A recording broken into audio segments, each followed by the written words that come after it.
Our pass rate across the board, across all evaluations, is roughly 15%. That means that out of 100 traders that sign up, only 15 are going to make it to the funded account, the illustrious account that every trader dreams of receiving. But even if you do manage to get to that funded stage, only roughly 50% of those traders are going to receive a payout. Some will receive a payout for thousands, others will receive a payout for just a few $100s, and then go on to breach the account. So the question is, why is this? Out of 100 traders that sign up, why are only 7 or 8 actually going to make money and receive a payout? Is trading actually that difficult? Is it that hard to succeed? And for those that do exceed, what is it that they're doing different? What do you do to enter the 7 or 8% of traders that will make money with prop firms? Well, today we're going to break down 3 things that traders need to know in order to enter that 7 or 8% of traders that actually make money. I first started trading when I was in school, roughly 17 years old. I went to class and one of my buddies was there not paying attention. He had his laptop open and he had all kinds of charts on his screen. So I asked him what he was doing and he said that he traded Forex. Now, I had heard a little bit about Forex, but to me it seemed a little bit like a scam. I wasn't sure if it was actually legit. So I just straight up asked him, hey, have you made any money trading? And he said, yeah, I've turned $1,000 into $10,000. And as a 17-year-old making a minimum wage folding baby pants at the Gap, $10,000 was an ungodly amount of money. I couldn't even picture what my life would be like if I had $10,000. And so from that very moment, I was completely hooked. He even showed me his C-Trader account with $10,000 on it, showed me that it was real. From that moment forth, I was absolutely obsessed with figuring out how I could make money from trading. All that to say, right after class, I joined Baby Pips. I went through the entire program. I demo traded for a few days. I was doing amazing. So of course, like most traders, I dropped a few $100s into a trading account and I blew it within a day or two. I was like, oh, no problem. I learned from my mistakes, did it again, and of course, blew another account and another. And that is how my trading journey, very similar to most traders. But the question is, why is this? Why is this such a common story, a common theme for traders when they first get into the industry? I think part of the problem is that trading offers this limitless potential, this deep rabbit hole of money-making opportunities. There's no limit, unlike regular jobs, on how much money you can make. You can do it from anywhere in the world. You don't need a boss. There are so many things with trading that just make it so attractive. And I think that's why so many people just get beyond hooked when they first find out about it. But the problem with this is that it led to me focusing on the completely wrong things. It led to me focusing on the potential dollar sign, how much money I could make and what I would do with that money. And of course, like most traders, that led to me just making emotional decisions. When I did make money, I thought that's it. I'm rich. I found the secret key to limitless wealth. And when I had a bunch of losing trades in a row and I was losing tons of money, I thought, I'm such an idiot. What am I doing wrong? Let me strategy hop. Let me risk more to make back my losses. And this was just an absolutely vicious cycle that went on and on for years. It was so painful, but unfortunately, it's not just me. This is such a common story. And I think part of it really has to do with the fact that trading, because of the limitless potential that it offers, we just end up doing the completely wrong things. We end up focusing on the completely wrong things. Focusing on the wrong things essentially comes down to us avoiding the hard work, doing what it is that's actually going to lead to us becoming better traders. Now, what's difficult about trading is, unlike most things in life,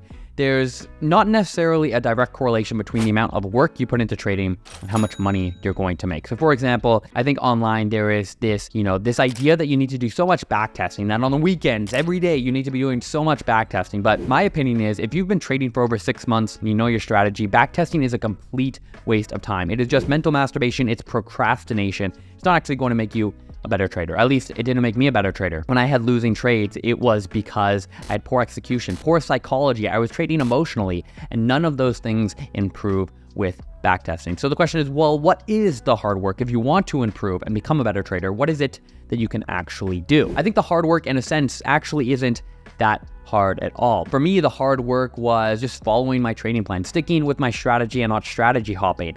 But the hard work for me was when I enter a trade, not touch it, set the take profit, set the stop loss, and walk away. If you have a one lot running on GJ and you just walk away, close your laptop, turn off your phone, it's an incredibly hard thing to do. It's simple. It doesn't have to be hard, but for traders, when money is on the line, we get so emotional, and it is hard. And so for me, doing the hard work wasn't about focusing on all these fancy strategies, this mumbo jumbo, this back testing. It was simply doing what I knew I needed to do, doing these simple things. Because in trading, I think the simple things really are the hard things. All that to say, for me, I always need to remind myself that more time on the charts doesn't mean I'm going to be a better trader, and it does not mean that I'm going to make money. And I think this is something that a lot of traders can benefit from. For years, especially when I was new, I would enter a buy position, and as soon as the trade started to go against me, I would reverse it and go into a short. And as soon as it would start to move up, I would then reverse it again and enter back into a buy. And this would go back and forth, back and forth. And of course, I never made any money doing this, and it just completely destroyed my emotions, my trading psychology. But again, unfortunately, I think this is a thing that far too many traders fall into. I wish it was just me, but I'm sure many of you will resonate with this story. I've spent a lot of time asking myself and thinking about, well, why is it that I did this? It's been a very long time, fortunately, that I have done this. So looking back at my former self, I feel like I'm a completely different person. And if I view that Matt that did it, well, I think it comes down to me just being absolutely emotionally weak, of not having the confidence to stick to my plan, to stick to my strategy. I was just completely emotionally weak. I was letting my emotions dictate absolutely everything. And that needed to change in order for me to actually make money from trading. So what is it that I did? Well, there is one exercise that I recommend to every single trader that made a huge difference for me. Again, it's very simple, but it makes the biggest difference in the world. For me, what helped me become less emotionally weak is to set a trade, to take a trade. I often use pending orders. So I would take that pending order, and as soon as the trade would get executed, I'd set my stop loss, I would set my take profit level, and then I would completely walk away. Now, this is easier said than done, and the easiest way to actually implement it for me was when, if I had one lot and I simply couldn't walk away, I would cut my position in half, do half a lot, then see how you feel. Now, for anybody watching this, I'm sure if you take a 0.01 lot trade, it's easy to forget about it. You can turn off your phone. You can walk away. It's not a big deal.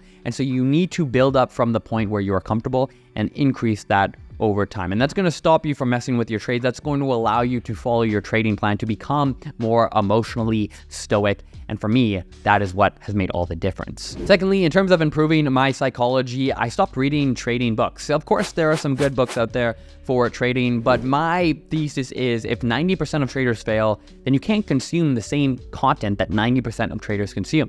For me, the best bang for my buck came from focusing on books and reading books that were completely outside of trading. Stoicism is a good one. One of my favorite books, which is from a psychiatrist, is The Road Less Traveled. Apparently, it was super popular in, I think, the 90s. So definitely check that book out. It has absolutely nothing to do with trading, but it really shifted my mindset on a few important things. So check out that book as well. And for you, this might not apply, but I think there's something to be said about not consuming the same content that everybody does, because for the most part, everybody in trading fails. Lastly, part 3, I want to talk about setting goals, because I think so many traders, myself included, fail simply because they set the wrong goals, and they're failing without even knowing that it's not even their fault. This is what I mean. There are two types of goals. There are input goals and output goals. And an output goal would say, I want to make 5% a week from trading. I want to make $100,000 from trading this year. I want to make $5,000 a month. It is an output. It is the result that you want to achieve. But again, coming back to that correlation in trading of saying and understanding that, well, the more work I put into trading, it doesn't mean I'm going to become a better trader. It doesn't necessarily mean I'm going to make more money. And so if you set these goals that are completely outside of your control, you're setting yourself up for failure. You could execute your trading plan absolutely perfectly. If you have a goal of making 5% a month, well, if the market doesn't give you enough setups, it's not your fault that you didn't make 5% a month. And so in my opinion, it is an absolutely stupid goal to have in life, and especially in trading. Output goals that are outside of your control are just pointless. And so that's why shifting my goals to input goals is really the turning point for when my trading completely transformed. So instead of saying I want to make 5% a month, I started saying I'm going to execute my trading plan perfectly. I'm going to always be on the charts from 8 a.m. to 10 a.m. I am only going to take trades on the 4-hour and daily time frame. I'm only going to take trades with pending orders and with setups that have at least 2 or 3 confluences. Simple, but massively effective, because all of these factors are in my control. If I don't follow my trading plan, that's on me. If I take a trade with only one confluence on the 15-minute chart, that, again, is on me. But if I know that if I execute all of these things perfectly, if I execute my trading plan perfectly, then those output goals that I still have in the back of my mind are still going to come.